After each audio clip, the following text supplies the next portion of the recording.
उस आदमी ने बड़ी सावधानी से घातक केमिकल सोल्यूशन को एक कप में डाला और सही प्रोपोर्शन में 1 चम्मच केमिकल पाउडर मिलाया।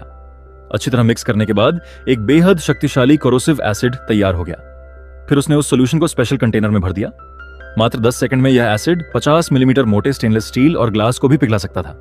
एक प्रोफेशनल कंट्रैक्ट किलर होने के नाते जेसन हर मिशन की पहले से पूरी प्लानिंग बनाता था। इस बार उसका टारगेट एक ऐसा बिजनेसमैन था जो ऊपर से एक रिस्पेक्टेड बिजनेसमैन दिखाई देता था, लेकिन बिहाइंड द सीन्स हथियारों और ह्यूमन ट्रैफिकिंग जैसे क्राइम्स का मास्टरमाइंड था। उसकी सिक्योरिटी बेहद कड़ी थी।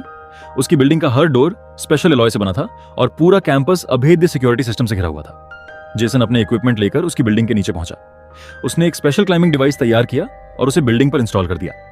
फिर रोप की मदद से वह 57वीं फ्लोर तक चढ़ गया और खाली स्विमिंग पूल के किनारे पहुंच गया। 2 शक्तिशाली सक्शन कप्स की सहायता से वह बिना किसी सेफ्टी इक्विपमेंट के पूल के अंदर लटक गया। धीरे धीरे आगे बढ़ते हुए उसने पूल के बीच में एक स्पेशल इलेक्ट्रॉनिक ड्रिल से होल किया, उसमें ग्लू और मैग्नेट फिट कर दिया और अपना पूरा ट्रैप बिछा दिया। तभी अमीर आदमी पूल में कूदने आया। जब तक उसे जेसन दिखाई दिया तब तक बहुत देर हो चुकी थी। ऐसा प्रतीत हुआ मानो ग्लास की क्वालिटी खराब होने के कारण एक भयानक एक्सीडेंट हो गया हो। लेकिन यह तो जेसन के मिशन की केवल शुरुआत थी। उसका असली टारगेट सेना का एक फॉर्मर ऑफिसर था जिसकी सिक्योरिटी और भी ज्यादा कड़ी थी।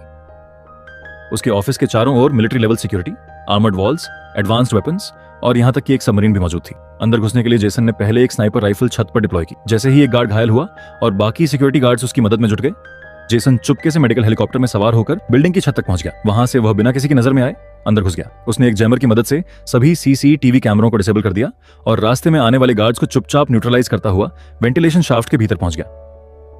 अलार्म बजने पर टारगेट सेफ रूम की ओर भागा। उसी समय जेसन वेंटिलेशन पाइप से होते हुए लिफ्ट तक पहुंचा और उसमें एक्सप्लोसिव लगा दिया। खतरे को भांपकर बूढ़ा व्यक्ति सेफ रूम में जा छिपा, लेकिन डोर बंद करते ही उसने देखा कि जेसन पहले से उसका इंतजार कर रहा था। जेसन ने उसे मारने के बजाय एक डील ऑफर की।